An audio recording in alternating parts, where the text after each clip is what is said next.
What's going on, everyone? Welcome back to another episode of the Primetime Sports Podcast, hosted by Joey Mailari. Just want to start out by wishing everyone a Happy New Year, Happy New Year's Eve. Hopefully everyone's having a great day. Today I'm going to have my friend Liam Kenney come on, the hockey icon. He's going to come on, give his thoughts about the college football playoff, especially that Michigan game today, Michigan versus TCU at 4 o'clock, just an hour before kickoff. He'll be coming on to give his thoughts. And also his girlfriend actually goes to Michigan, so she'll be joining the call to give her thoughts about Michigan and what she thinks is going to happen in today's game. So going to get him on in a second and just get started in a second. Thank you.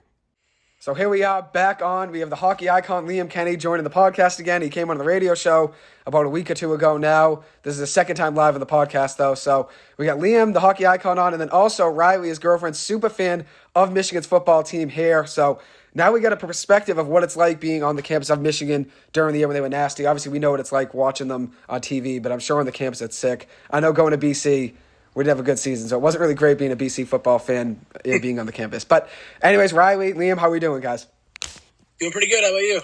Not too bad. Happy New Year's Eve. I'm sure you guys are psyched for the game. We're only 35 minutes till kickoff, so yeah. I won't make this too long. Ready. You guys are ready, though. I'm psyched. Riley's been ready for like a week or two now. I know you guys have been wanting to do this for a while. I put on my jersey this morning. As soon as I woke up, I was ready to go. I know you're psyched. I know Liam's psyched. Liam's even a Michigan fan now. I mean, he was a TCU fan at one point, I heard the other day. I was a fan when I was younger, but I've been indoctrinated into being a Wolverine fan now. Yeah. I respect it. I like TCU basketball, so. Yeah, I like TCU baseball for the Commodores and stuff. They have a Okay. couple guys now. Oh, that's pretty cool. I didn't know that. I like that basketball team because they play pretty hard, but I don't really care much about their football team. So we're rooting for Michigan tonight, so don't worry. Perfect. I know you're not a big Ohio State fan, so we don't got to talk about that game till the end, which we just prefaced, in our FaceTime call beforehand. So we won't talk much about that. Anyway, so the game's at 4 o'clock today. TCU on the year, 12-1, number 3 in the country. You got Michigan 13-0, number 2 in the country. Winning the Big Ten this year was obviously a big accomplishment. The line right now is 7.5. I think Michigan wins this game. I think they cover that 7.5. So I know Riley's going to be excited with that prediction, which is great. But how do you guys feel about today's game? Obviously, Michigan's defense has been a storyline all season. They've been able to score points too as well. But the defense has been elite. How do you guys feel about today's game? I feel pretty good about today's game. I think our biggest thing is to get the momentum going in the first half. We've been a second half team kind of all season, and we don't do, even against the easier teams, we don't do too well in the first half. So we kind of need to get it going early. I respect that. I think TCU is pretty similar. They don't really get going much till the second half. I think they have, let me see, I wrote it down. I think they had 5 second half comebacks this year. So at the end of the day, they're a late blooming team as well, late in the game. But I think if Michigan starts out hot and heavy, I think it might be tough for TCU to come back. Coming back against Big 12 defenses is a little bit easier than coming back against a defense like Michigan. So I think Michigan has that edge, obviously. Like you said, they get better in the second half. But I think that they have, obviously, the best defense, or one of the best defenses. I know Georgia's defense is very good too. So having a defense like that's obviously an advantage. TCU does put up points, but if TCU were to have a prayer in this game, I think they got to limit Michigan's offense to like 27 points, and I just don't see Michigan only scoring 27. How do you feel, Liam?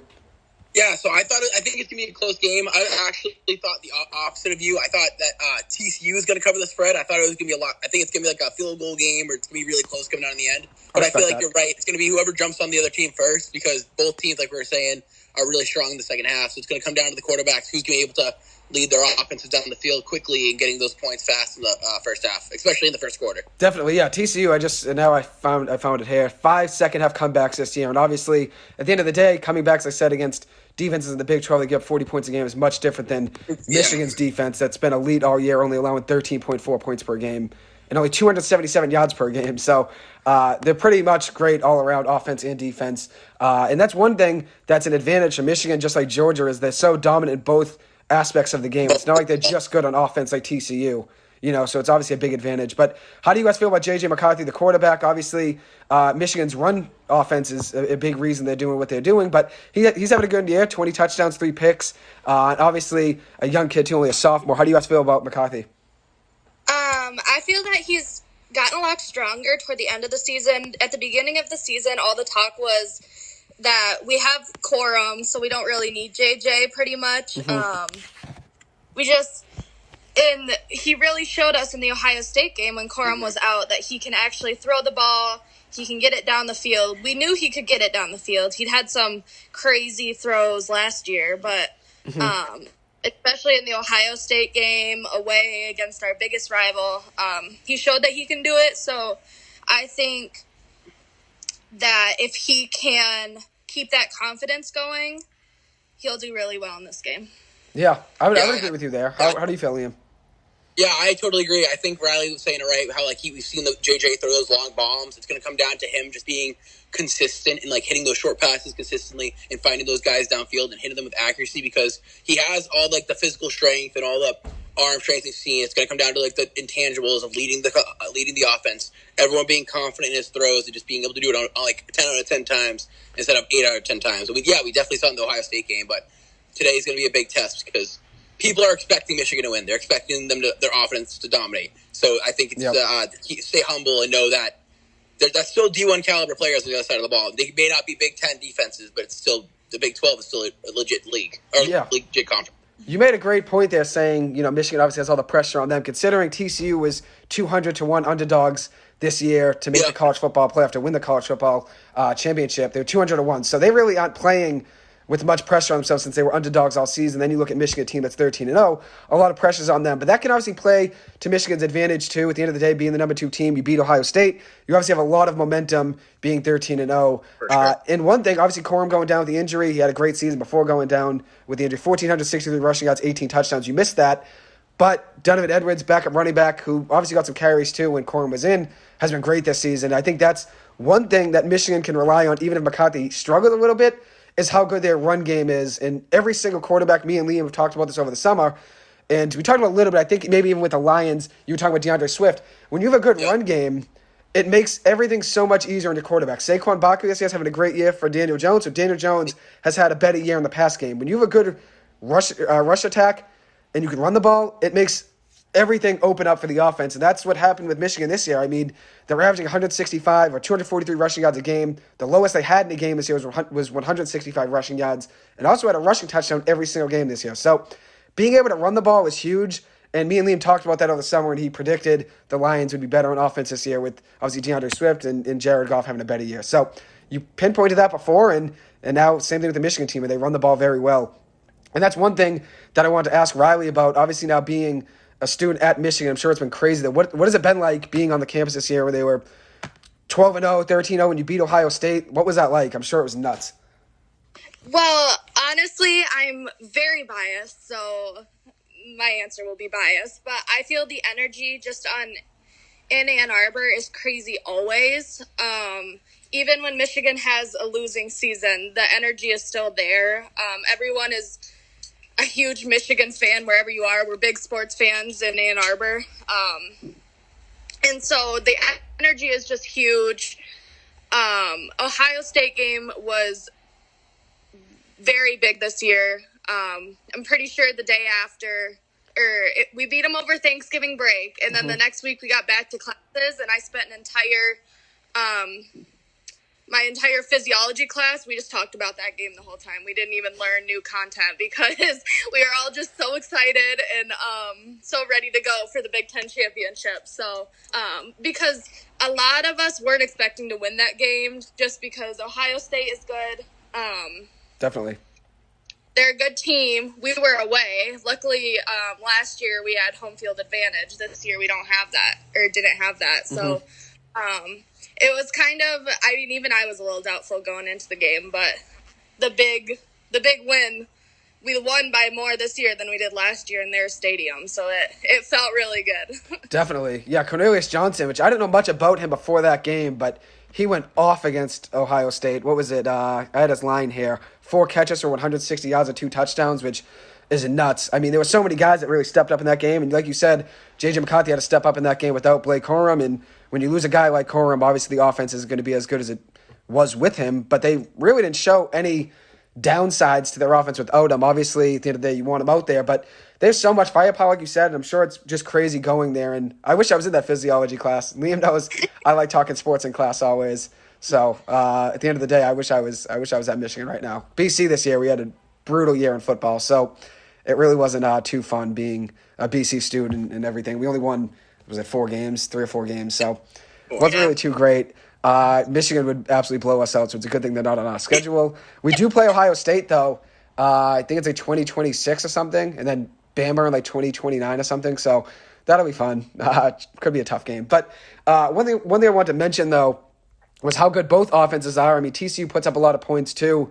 They scored 40-plus in they've allowed 28-plus in 7 games this year, but they've scored 40-plus in 6 games. So they do give a good amount of points. They're giving up 25 a game, which isn't that much. I mean, compared to other college football teams, I mean, 25 is still pretty good. But if you look at it compared to the other teams in the college football playoff, Michigan only gives up 13 a game. Georgia gives up, I think it's just under 13 a game. So at the end of the day, obviously TCU's defense is going to have to step up and have a game. But Michigan scores points.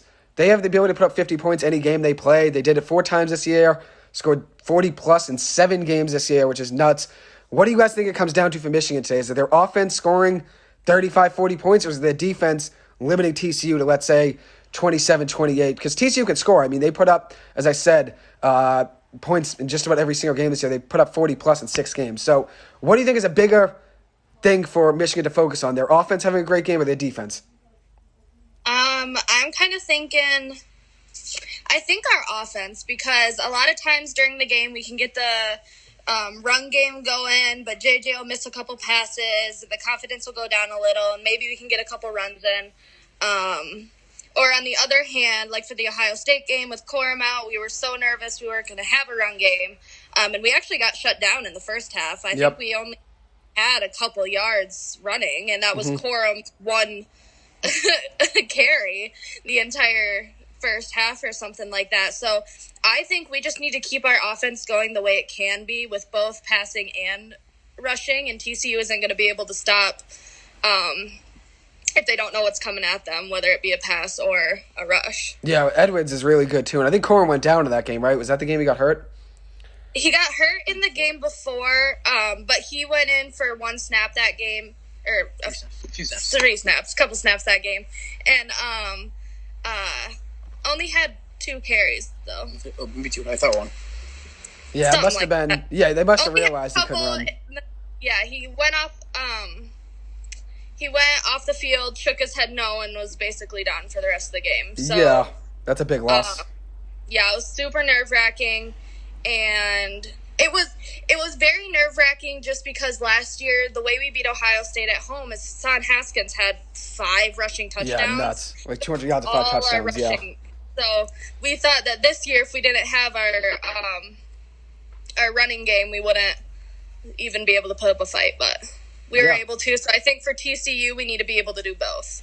Definitely, yeah. It's a collective thing. Obviously, you want your offense and defense to be playing good. Special teams mean all 3 phases of the game go into a win. And that's what the pages have always preached, right? Liam knows you got to do your job in all 3 phases. So at the end of the day, you obviously want to be good in all 3. But I would agree with you. I think the offense is probably, even though the offense is still really good, and I'm not taking anything away from it, I think the defense, is going to always show up. Like you said, if JJ misses a pass or 2, you never know what can happen to the offense, especially considering, when you don't have Corum out there, Edwards is good, but you obviously don't have your star running back who is, top 8 in the Heisman voting this year. So it's obviously a big loss. But I'd say their defense, is going to show up. I mean, giving up only 13.4 points per game, 277 yards. They only give up 85 rushing yards a game, and that's one thing TCU's been doing well this year. They've been able to run the ball very well. Kendre Miller, their junior running back, had 17 rushing touchdowns on the year with 1,300 yards. He's averaging 6.2 yards per carry. That's one thing that Michigan's going to do. They're going to stop the run well. So at the end of the day, I would say the defense isn't as much of a worry. What do you think, Liam? Yeah, I kind of feel the same way. I feel like that, yes, they have a really strong offense, but Michigan has faced a lot of really strong offenses throughout the year. The defense has been able to stand the test. So I feel like facing another good one isn't going to be a problem. I feel like it's going to find the consistency on offense, like I was talking about before. That's going to be the big key to the game. Just Donovan Edwards playing a great game on the ground, maybe helping out with some short passes to maybe open up the tight ends and the wide receivers a little bit more.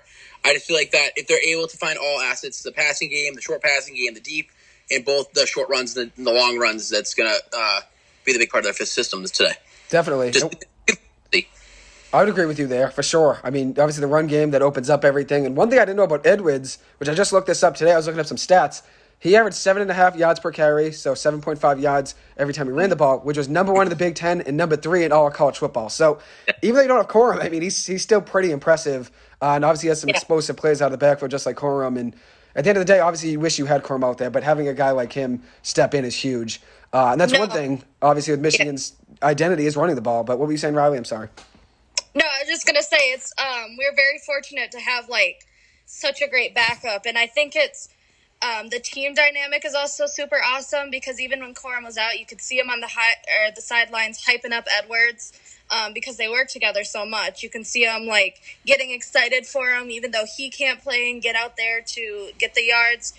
He's still hyping up Edwards, getting him ready to go, and I think that's a big part of like being able to produce on the field as well. Definitely having his support out there and his guidance. And I'm sure even if he's not playing Corum, just like a lot of plays in the NFL when they're out, like quarterbacks are still on the sidelines, a lot of time giving insight to what they see in the game. When you're not playing, you can see everything from, the sidelines perspective and say, okay, if you ran through the A gap this time rather than running to the outside, you might have had a better chance of getting more yards. So it's good having that someone on the side, like an advisor that can watch you. And now switching the script here, we're talking a lot about Michigan's run game.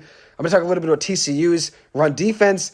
One thing about TCU is they are putting up a lot of points this year, but as I said, they're giving up 25 a game, which is more than Michigan, obviously 12 more per game. And they're also giving up 150 yards per game on the ground. And like we were saying, that's Michigan's identity is running the ball. So if TCU would have any shot in this game, I think they have to limit Michigan to 27, 28 points. And that would be very hard to do considering, Michigan puts up a lot of points every single game. And the line's 7.5. Liam thinks it's going to come down to a field goal. So that would mean TCU would be covering. It's a lot closer than I thought. I think my prediction was, I'll tell you the score, 41-30 was my prediction originally, which who knows? That could change by the time the game starts. But I think Michigan's going to win this game, but depending on the score. But I'm gonna go Michigan winning 41-30. How do you guys feel about score predictions? If you don't want to give a score prediction because you think that's a jinx, I know a lot of the time when I give a score prediction, it goes the complete reverse, and that team that I say is going to win loses. So maybe it's not a good thing I picked Michigan. But what do you guys think about predictions? I'm way too superstitious. I can't even attempt to. I respect it. I respect that. I think 34-31 Michigan. And what's going to happen is TCU, Michigan's going to be up, TCU's going to be driving, and they're going to throw like a drive-ending pick, and that's going to end the game there. See, with a minute left. I think it's going to be no huddle, and Duggan's going to make a bad read and just throw it away. Or this is his name, Duggan, right? Duggan, yep, Max Duggan, yep. You got it. You got it. He's good, though. Duggan's a really good quarterback. He hasn't thrown many picks. He's only 4. But like you said, when you get in those situations late in the game, you're going to try to force a play. That's just the way it goes, especially when you're losing, in the college football playoff. You're going to try to force a pass in. But he had a great year. Second in the Heisman voting and 30 touchdowns and 4 picks. I'm rooting for Michigan to win this game because I like Jim Harbaugh a lot. But I think at the end of the day, I do like the underdog a lot of the time. TCU is an underdog. But Harbaugh's a great coach. I'm a big fan of him. How do you feel about Harbaugh, Riley? Obviously, being from Michigan, I'm sure everyone loves him there. I'm not even a Michigan fan, but I think he's a great coach. I've always respected him. But how do you feel about him? Well, going into this year, especially after all the NFL talk, I wasn't a huge fan of him just because I felt that, yes, he built our program back up, but the only reason he was getting all the hype is just from that Ohio State game. We went from like an 0-12 season to a 12-0 or 12-1 season, just flipped it around, and he did a lot of work bringing that back, but it was just because of that Ohio State game. So I don't think he was as great of a coach as everyone was making him out to be. But then I have a friend on the team whose mom I know, and she brought me to a practice. So I actually got to meet Harbaugh, and I'm pretty sure I'm his biggest fan now after that. That's awesome. Wow, I didn't know that. You never told me that. That's actually awesome. Yeah, I was able to meet him. It was super cool. He's a super nice guy. I got my picture taken with him. That's awesome. They say he's very chill. I've never met him, but they say he's a really good guy. So that's cool that you met him, though. Was that this year? Yeah. Yeah, it was during practice for the spring game last year. Awesome. Wow, so going into this year either way, that's unreal, though. That's so cool. I never knew that, though. That's a good fun fact to use at a Michigan class where they do icebreaker. Say you met him and he's your boy. Right. That's actually sick, though. That's cool, though. I always rooted for him. I always thought he was a very good coach. I know he got a lot of hate, obviously, for them losing to Ohio State a lot. But at the end of the day, Ohio State's a wagon. Yeah. So I'm not going to get into that. I know, obviously, Michigan and Ohio State has their rivalry, but Ohio State obviously recruits very well, and they obviously have a good product on the field. So I know when people look at it and say they've lost, 10 years in a row, or was it 9 out of 10 times they lost them in a row before last year. I know a lot of people talk about that and say it like it's, like they're losing to a high school team, but Ohio State's really good, at the end of the day. So I don't blame Harbaugh for that. But now you've won 2 in a row against them, and this year, you could win the Natty. So obviously that's the main goal, right? They haven't won the Natty since, was it 1997, I think it was, Michigan? Yeah. Yep, 97. 97. So, hey, this could be the year. You just got to win today. Obviously, that's one game at a time, which I always preach in every sport. But you got to go one game at a time. So you win today. At the end of the day, you're just one step closer to winning. And now I want to talk about the other side really quick, which I know you guys said you don't really care as much about the other games since obviously Michigan's your main focus here. But Georgia, Ohio State, I'm sure you're rooting for Georgia, Riley. I get that impression. Yeah, so my big thing is that I would rather have, if it came down to it, I would rather have Georgia win the Natty over Ohio State winning the Natty. So and I think we need a rematch against Georgia. It's all in our head last year. The only thing we were working towards last year was to beat Ohio State. We didn't really have much thoughts on the playoffs or the Natty. Mentally we weren't ready for that. This year, now our sight was set. We had Harbaugh was talking about the goals we had set for the season, and it was Ohio State, Big Ten championship, and then a Natty. This year, it's in our head that we want to make it and get there, and I feel that last year we kind of just shit the bed. Yeah, I mean, that happens, though, at the end of the day. That happens when you play a big team like Georgia. I mean, considering most teams at the end of the day are going to lose to them pretty handedly. So I don't think that was really the worst thing in the world since Georgia was so dominant last year, considering how good they were and how many first-round picks they have on that team from last year and this year. I mean, they have a ton that'll be drafted this year in the first round. And last year, too, they had 3 or 4 guys, I believe. So at the end of the day, obviously, it's tough going up against a team like that. But like you said, you would never want Ohio State to win, so I'm sure you're rooting for Georgia today. And then if you were to lose to one of those two teams in the Natty, you'd rather lose to Georgia, I'm sure, than Ohio State. Since, that rivalry's big. I just like watching the games and never really had a preference for either team. If I had to pick, I'd go Michigan just because I like Harbaugh, but I never really had that rivalry feeling about it, so I know obviously it's different when you're from Michigan and Ohio State's your biggest enemy. I mean, Michigan football is the biggest thing in Michigan, am I wrong? No one really cares as much about the Lions. Oh, yeah, absolutely not. It's always Michigan or Michigan State. Where I come from, there's a lot of State fans. Michigan fans are kind of...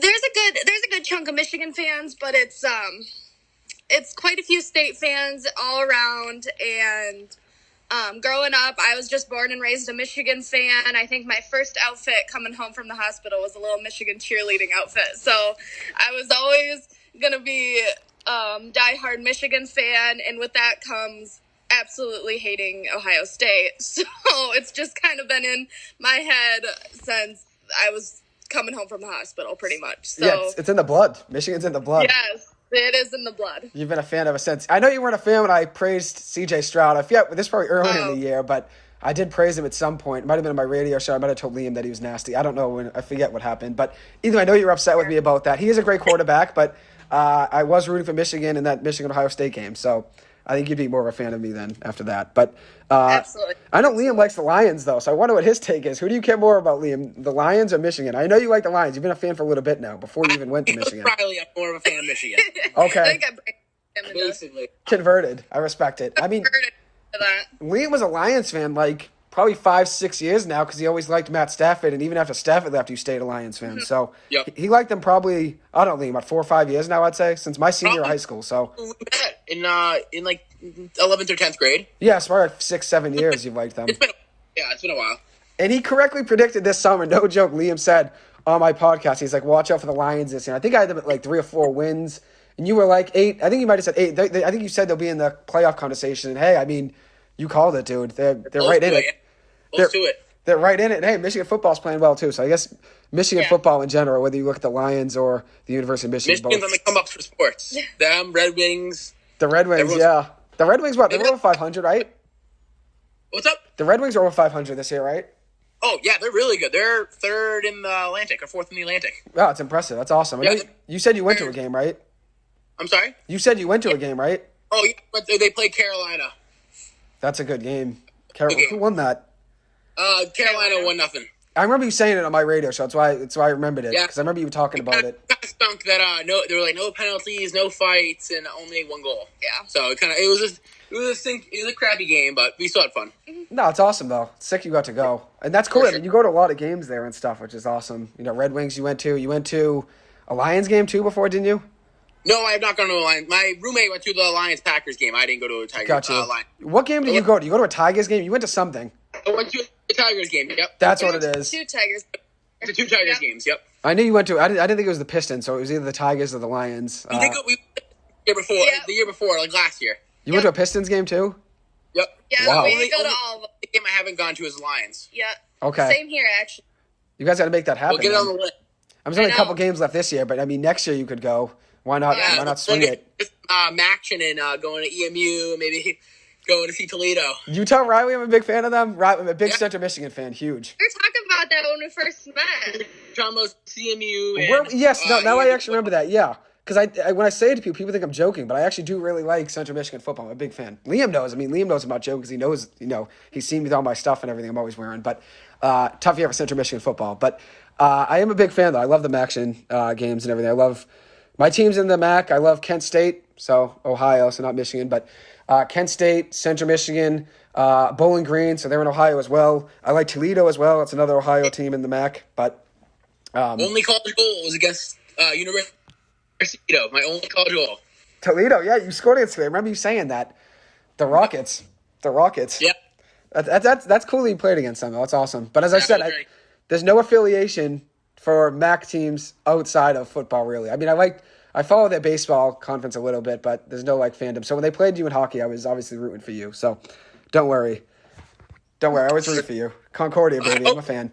You already know. But anyways, I know that's 10 minutes now to game time, so I don't want to hold you guys too much. But any other predictions for today's game? I know, Riley, no score prediction. I respect that. I know when I give a score prediction, it usually goes the opposite way. So now when I give predictions for Giants games, I just say what I think is going to happen, like on the field. I'm like, the Giants got to run for 150 yards. Saquon's got to do this and that. I never give score predictions since I know every time I do that, it typically goes the complete opposite way. So I respect that superstition. Liam, I think, honestly, if it's a 3-point game, that'd obviously make for a great game to obviously watch, but that'd obviously be a tough one for Riley, probably a nail-biter if it's a 3-point game or a 4-point game with under a minute to go.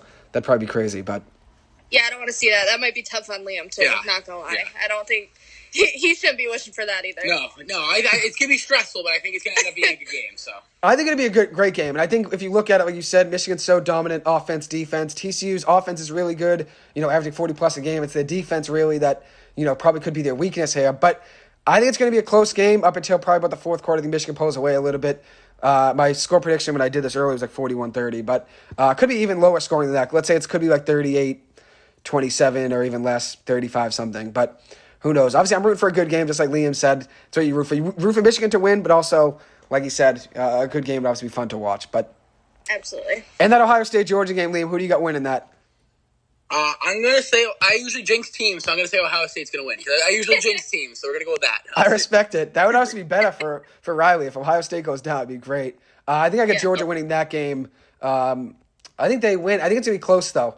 I think that game's going to be close. Ohio State puts up points. Georgia really hasn't given up many points this year. I mean, the most they gave up in a game this year was 30, and then 22. One of those games, they gave up 22 points. They gave 22 twice. One of those two games was against Kent State. So there's a little bit of flex on my MAC schools. But I do think it's going to be a close game. I think Ohio State doesn't really have enough, though, to beat that Georgia defense at the end of the day. So I'm going to give Michigan the win in that game. Then I'm going to give Georgia the win in the other game. Georgia will win by, I think, 4 or 5. But the line is 5, so I'm going to go 4 just to be on one side of the spread there. But anyways, any other predictions you guys want to have right before the end? I know that the game's in 10 minutes, so I don't want to hold you guys, but...